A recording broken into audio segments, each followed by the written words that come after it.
Imagine dropping $15,000 at a chain restaurant in a single evening. That's exactly what one legendary quarterback did. Then you have the running back who burned through a cool million hosting a birthday bash, complete with wild, exotic beasts roaming the grounds.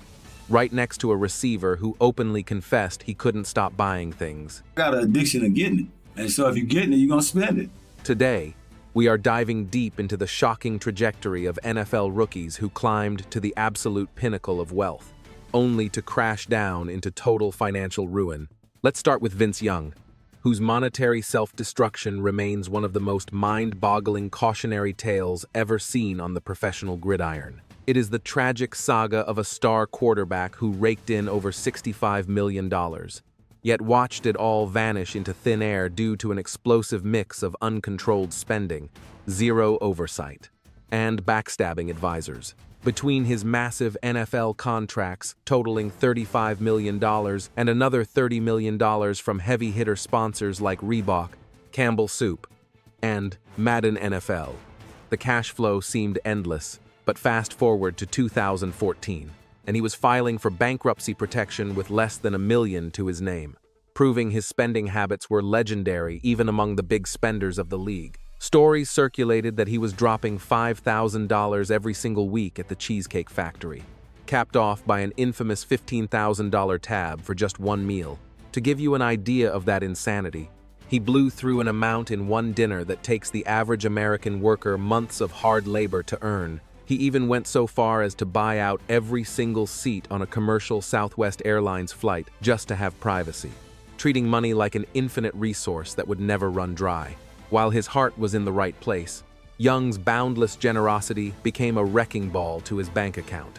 He was handing out luxury cars in pairs to relatives, building a custom mansion for his mom in Houston, and taking out a massive $300,000 loan just to host a party during the 2011 lockout. Every one of these choices, no matter how kind-hearted, fed into a catastrophic spending pattern that was completely unsustainable for his future. However, simply buying too much stuff doesn't fully explain the complex and messy nature of Young's total financial implosion. He confessed that he wasn't watching the books, instead handing the keys to the kingdom over to his uncle and a financial advisor, only to later find forged signatures that hinted at deep betrayal and fraud. This specific nightmare shines a spotlight on one of the most perilous traps in professional sports wealth management. It is the fatal mistake of handing over total control of your fortune to someone else without ever checking to see where the money is actually going.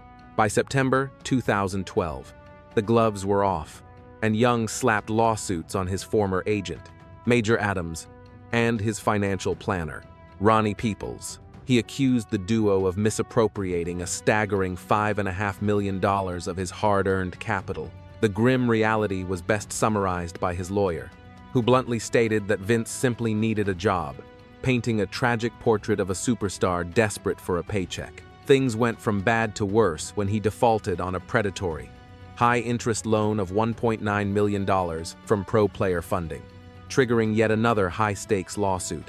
Young insisted the paperwork was fake, even though he had already authorized $1 million in payments directly from his Eagles' salary before cutting them off. This chaotic episode perfectly illustrates the tangled web of debt and legal battles that defined his life after leaving the league. Eventually, in January 2014, he officially filed for Chapter 11 bankruptcy in Houston, listing debts that potentially soared up to $10 million against his dwindling assets. It got so ugly that collectors came looking to seize everything he had left, including his treasured trophies, his vehicles, and even his steakhouse.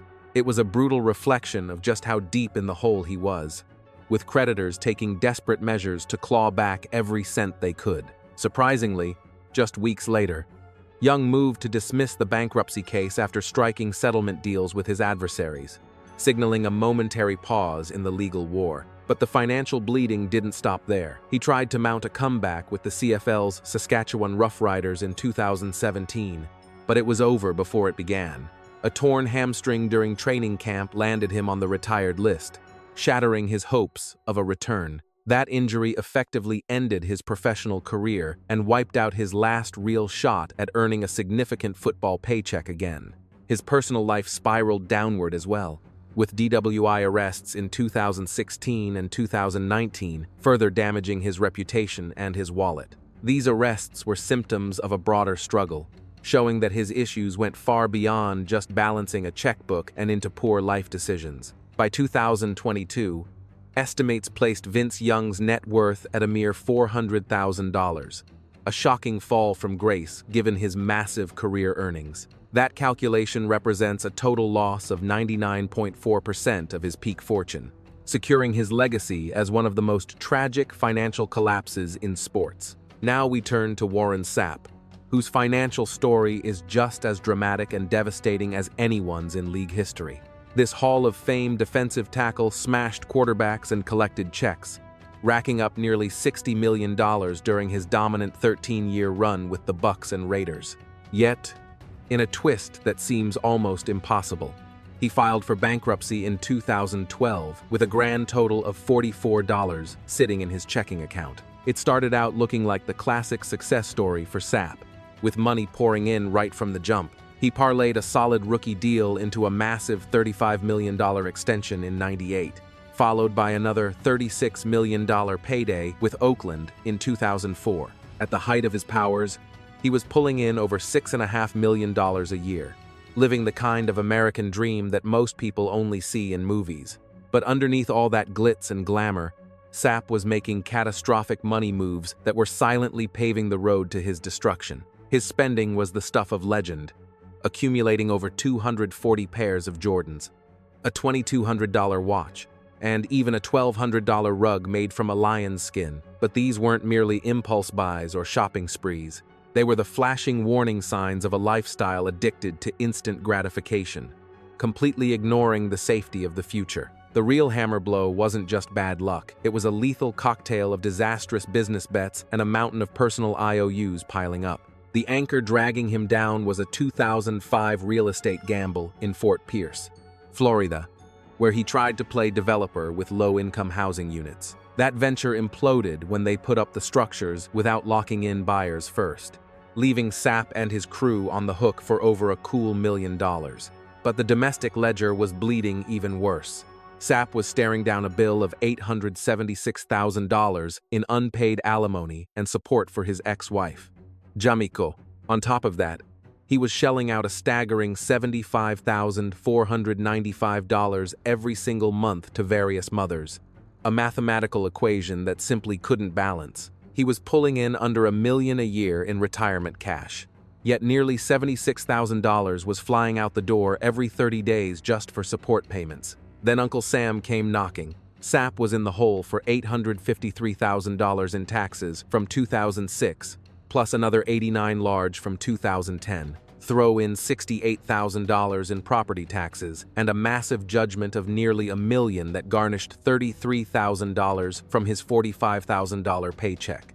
And he was drowning. Finally, on April 7th, 2012, Sapp waved the white flag and filed for Chapter 7 protection at the U.S. Bankruptcy Court down in Fort Lauderdale. The balance sheet was a disaster zone, $6.7 million in liabilities, crushing $6.45 million in assets. With his bank account running on fumes, less than $1,000 left. As Sapp later put it with brutal honesty, the choice had narrowed down to two grim options: file the paperwork or get ready for a prison cell. The court proceedings forced a fire sale of his life, including his massive Windermere estate, which hit the auction block and went for $2.9 million. Fast forward to today, and Sapp has pulled off quite the turnaround, showing serious grit to reconstruct his livelihood. As of 2025, he's back on the grid as an assistant coach. He's running the pass rush defense for the Colorado Buffaloes under Coach Prime, Deion Sanders, taking home a respectable $150,000 annually. A stamped received copy of it so I can have it for my records. We at the Hollywood Police Department here filing a public record request, and I just asked them to simply make me a stamped received copy of it. While Warren Sapp's crash was fueled by bad deals and court orders, he wasn't the only gridiron giant to lose his footing. Enter Andre Rison, another NFL icon whose wallet couldn't keep up with his appetite. But unlike Sapp, Rison's collapse was chaotic, emotional, and deeply personal. It was a public spectacle, Rison's journey through the financial ringer serves as a textbook warning. Making millions is a whole different sport than keeping them. This five-time Pro Bowler raked in somewhere around $20 million during his playing days, anchored by a massive $17 million deal with the Cleveland Browns. But the high life has a steep drop. By 2007, he was standing in front of a judge for bankruptcy, a stunning plummet from the pinnacle of football glory. Rison's spending wasn't just reckless, it was legendary locker room folklore, the kind of stuff that makes financial planners wake up screaming. In the ESPN documentary Broke, he casually admitted to dropping a cool $1 million just on chains and jewelry. This wasn't just buying stuff, it was a lifestyle committed to flash over substance, valuing the image of wealth over actual security. "I never had anything growing up," he said.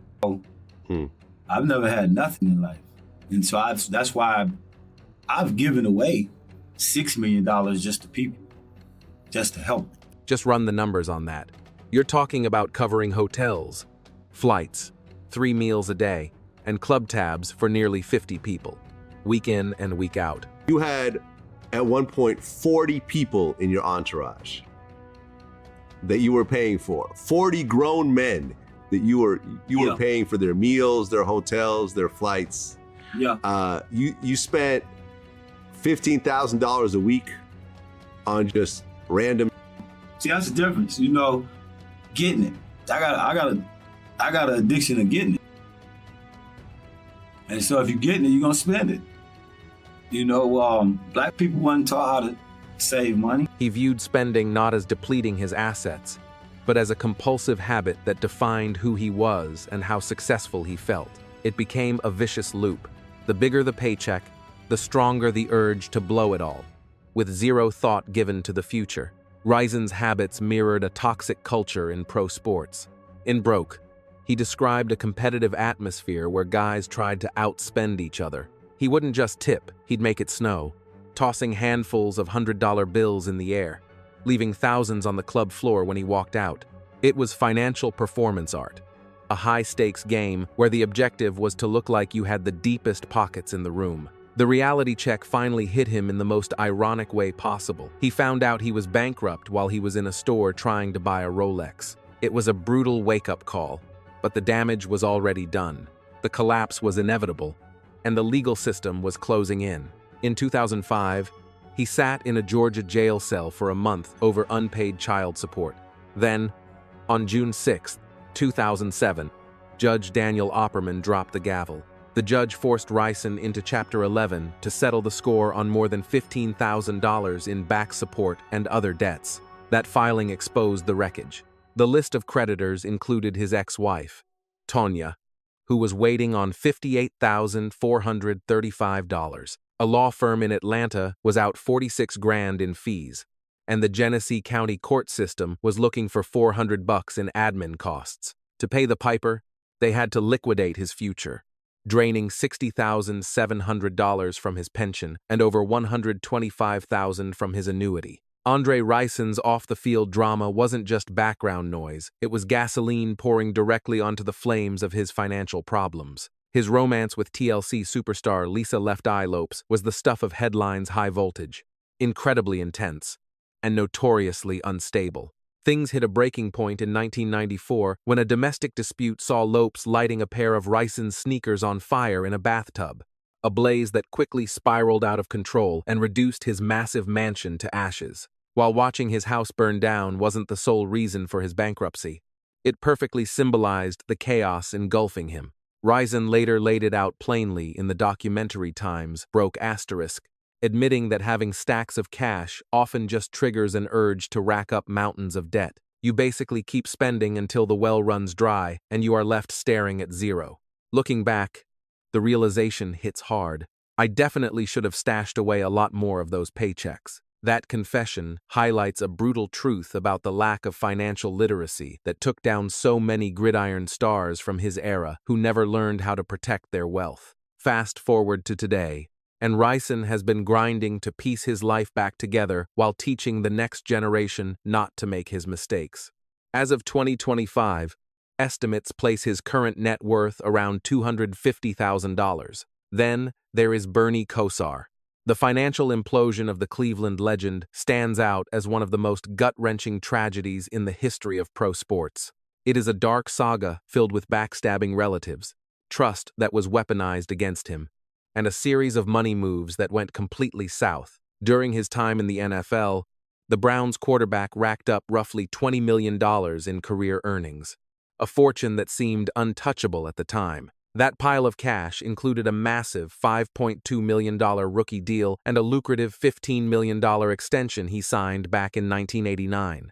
Yet, by 2009, the bottom had fallen out completely, leaving him to file for bankruptcy with a grand total of just $44 left in his checking account. The irony here is thick because Kosar wasn't just some clueless jock. He graduated from the University of Miami with a double major in finance and economics, meaning he technically had the smarts to run his own empire. But book smarts couldn't save him from the fatal error of handing the keys to his kingdom over to his family. Kosar let his father handle the money, a choice that led to funds vanishing into thin air. His dad even cut a secret $1 million side deal with the Browns that Kosar barely knew about, a move that went way beyond just bad accounting. It was a total dagger to the heart, a fundamental breach of trust that would leave scars haunting the quarterback for decades. Despite the warning signs flashing neon red, Kosar kept the arrangement going in a desperate bid to save the father-son bond, proving how messy family dynamics can blind you to financial suicide. His personal investment playbook was just as catastrophic, particularly when he bet big on the housing market and took massive hits on luxury properties. For example, he scooped up a stunning waterfront mansion in Weston, Florida, dropping $3.5 million on the place in 2006, right at the market peak. By 2010, after foreclosure proceedings, that same property was unloaded for just $2.1 million, cementing a devastating loss. It was a classic case of terrible timing and being leveraged to the hilt. But his downfall was speedrun by his own golden heart. Kosar admitted he had an inability to say no, constantly handing out cash to relatives, friends, old teammates, and charities until the vault was empty. When you mix that open wallet policy with disastrous real estate bets and a father siphoning off funds, you get a perfect storm of total financial annihilation. The global economic meltdown between 2008 and 2009 delivered the knockout punch, crushing the value of his property portfolio right when he needed liquidity the most. His timing couldn't have been worse, as being over-leveraged in real estate left him completely exposed, with nowhere to hide when the economy tanked. As if that wasn't enough, his marriage collapsed in 2007, leading to a messy split from Babette Ferre that saddled him with a $3 million debt to her. She didn't hold back in court, alleging he was burning through cash on bad investments and substance abuse, painting a picture of a man spiraling out of control. By June 2009, he waved the white flag, filing for Chapter 11, protection with assets of just $9.2 million against a staggering debt load of $18.9 million. The creditor list was ugly. He owed $1.5 million to his old team, the Browns, $3 million to his ex-wife, and over $9 million to the bank for those real estate flops. Things got worse by January 2010 when the court converted his case to Chapter 7 liquidation, meaning a trustee stepped in to sell off whatever was left to pay the vultures. Even his Ohio property in Geauga County was on the chopping block by July 2010, thanks to a massive unpaid tax bill totaling $173,557.90. The hits kept coming in 2013 when police pulled him over for a suspected DUI, a charge he eventually pleaded down to reckless operation to avoid jail time. It was a rough stretch that showcased just how hard it was for the former star to find his footing after the money ran out. To make matters worse, his physical health began to deteriorate right alongside his bank account. In 2024, doctors hit him with a double diagnosis of Parkinson's disease and liver cirrhosis, putting him on the transplant list with a 90% probability of needing a new organ. Fighting those kinds of major medical battles comes with a hefty price tag that threatens to drain whatever financial stability he has managed to claw back. Yet, you can't count a quarterback out. Kosar has displayed incredible grit in his efforts to rebuild his empire from the ashes. He has launched a comeback tour of sorts, starting a sports podcast called The Times Bernie Kosar Show, times in 2022 and rolling out his own health line, You Matter Wellness Essentials. The following year, by 2024, he even debuted a patented coffee blend for heart health. Though looming legal battles continue to cast a shadow over his recovery, he is currently entangled in 2 major lawsuits set to go to trial in late 2025, the results of which could make or break his future, depending on how the gavel falls. Those verdicts could either secure his comeback or send him spiraling again. As we look at 2025, Kosar's estimated net worth floats somewhere between $2 million and $8 million. That wealth is rebuilt on the back of his NFL pension, which pays out roughly $200,000 a year, plus his broadcasting gigs and new business hustles. While that is a massive improvement from having less than $50 to his name in 2009, it is a sobering reality check. It remains just a tiny fraction of what he once commanded, standing as a permanent reminder of how quickly a fortune can vanish without the right safeguards. While Bernie Kosar's tale might tear at your heartstrings, Michael Vick's crash was a full-speed train wreck, a toxic mix of legal nightmares, misplaced loyalty, and public humiliation, plummeting from a massive $100 million contract straight into a federal penitentiary. Vick's comeback stands as a unicorn case of rising from the ashes of total financial devastation.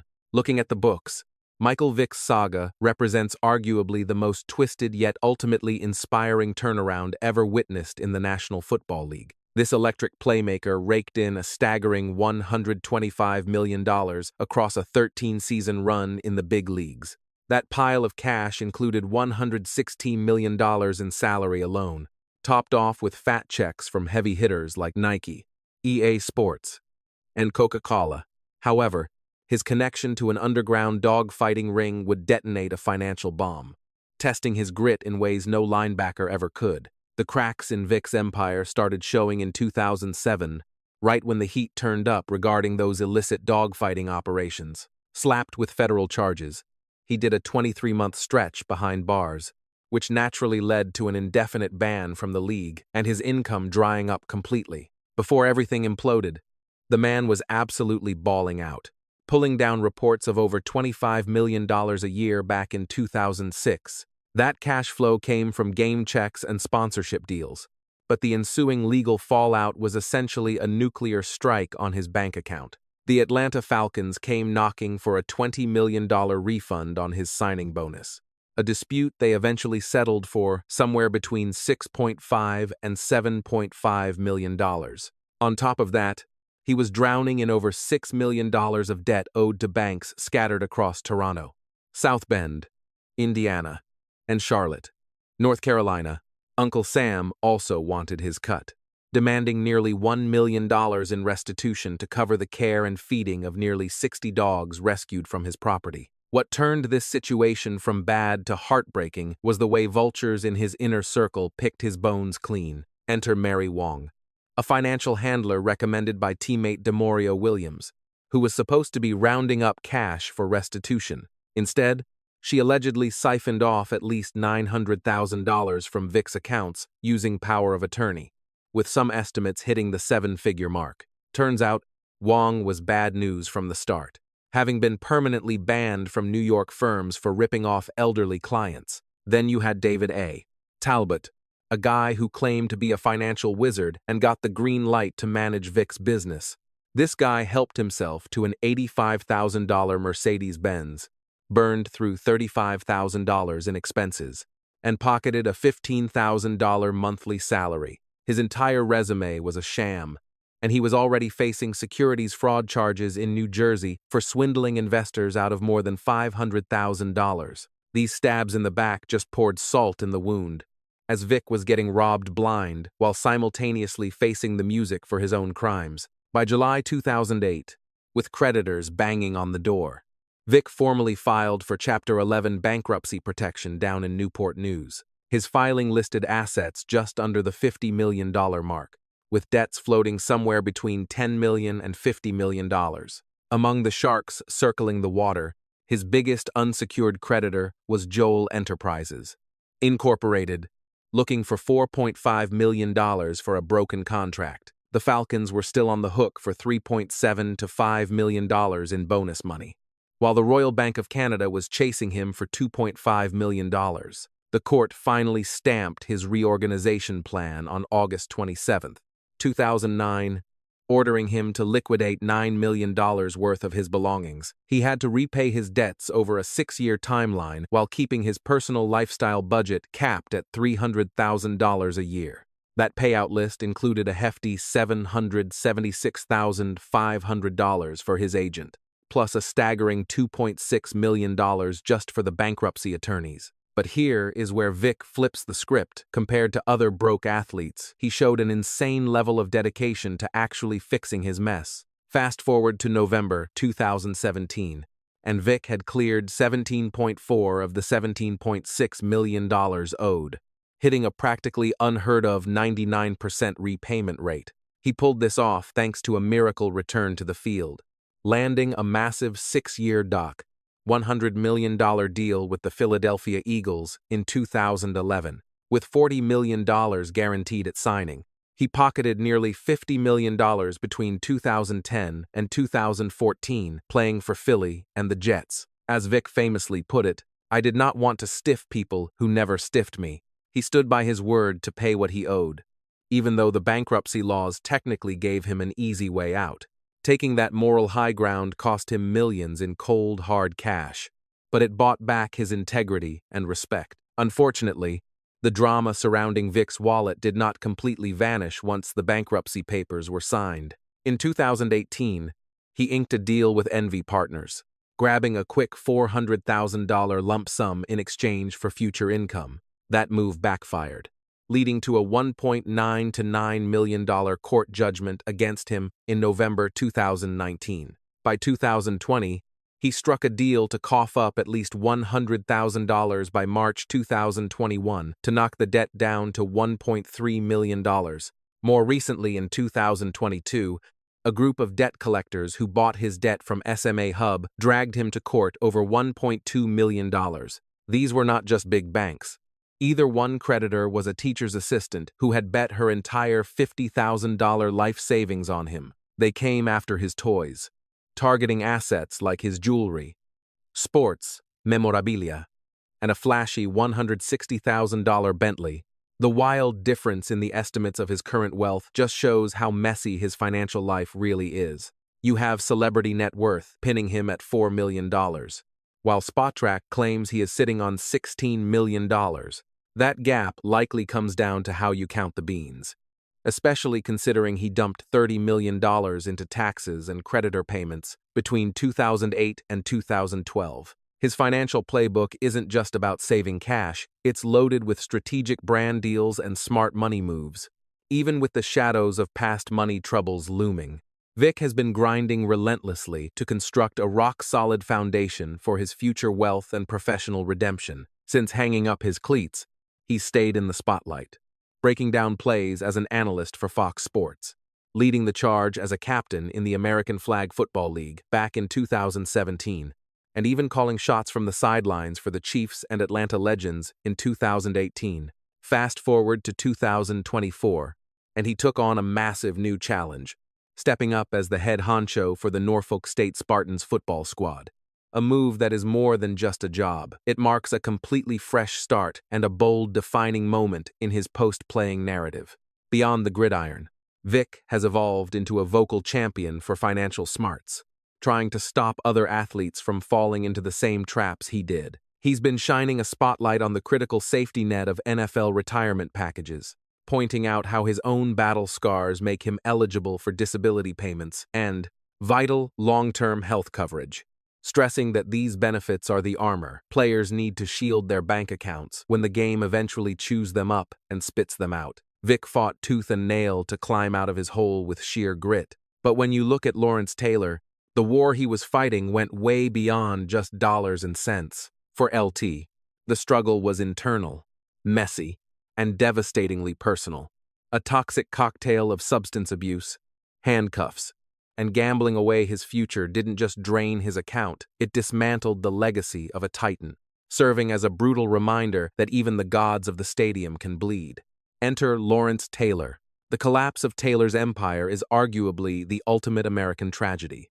illustrating exactly how quickly inner monsters can devour a Hall of Fame career. This linebacker wasn't just a star, he was a money-printing machine, raking in a staggering $50 million while terrorizing offenses in the league. And he played with a savage intensity that didn't just change games. It cemented his status as perhaps the single most terrifying defensive weapon the NFL has ever seen.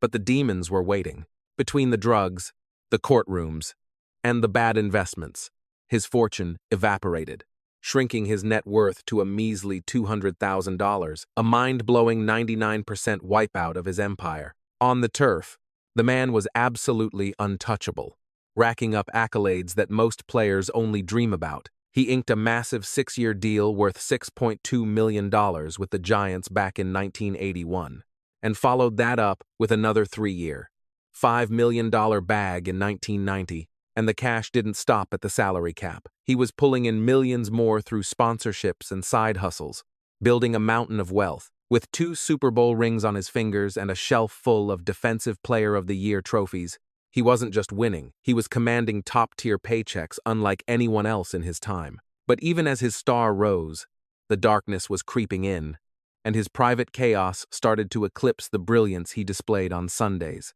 When he admitted to living with reckless abandon back in 1987, it was a grim prophecy of the financial ruin that was waiting around the corner. His war with substance abuse wasn't simply a health crisis, it was a black hole for his bank account, a catastrophe that would systematically drain his riches for decades. One of the biggest hits to his wallet came from a disaster called All Pro Products Incorporated, a business he launched during his swan song season. It went public at $5 a share and actually skyrocketed at first, tripling in value to hit $16.50 per share, which meant on paper, Taylor was sitting on a stock portfolio worth a cool $10 million. But then reality hit. The company stopped making products, and Taylor got fleeced for hundreds of thousands thanks to some shady stock manipulation by the folks at Hanover Sterling and Company. After hanging up the pads, he tried to keep the entrepreneurial spirit alive with a sports clothing line, and even took a swing at the restaurant game. But both ventures hit a wall and just burned through more of his cash. It became a sad routine, one bad business move after another, creating a pattern of financial missteps that haunted his life after football. And if the bad investments weren't enough, the legal system came knocking to take its cut, making his money problems infinitely worse. By 1997, he was pleading guilty to lying on his 1990 tax returns, a mistake that cost him 3 months of house arrest, 5 years of probation, and 500 hours of community service. Then there were the busts in 1991 and 96 for trying to score coke from undercover cops, incidents that surely racked up massive legal bills and scared away any potential sponsors. It all came to a head in 1999 when Taylor had to file for Chapter 7 bankruptcy, a desperate move to handle the crushing debt and lawyer fees just to keep the roof over his head in New Jersey. That bankruptcy filing was the smoking gun proving he had lost control of his money. But the most heartbreaking drain on his resources was the relentless price tag of his addiction. Insiders suggest that his toxic relationship with drugs and booze, combined with zero financial strategy, led to him literally throwing his fortune away. Between the daily expense of getting high and the millions he lost because nobody wanted to hire a loose cannon, he created a financial sinkhole that he just couldn't climb out of. Flash forward to 2025. And there's buzz about new multi-platform projects in the works to tell his story, the glory on the field and the gutter off it. But let's be real, those projects are about the drama and the legend, not about giving us a peek at his current bank balance. And that wraps up today's deep dive. If you want to catch more gritty stories just like this one, go ahead and smash those cards popping up on your screen right now.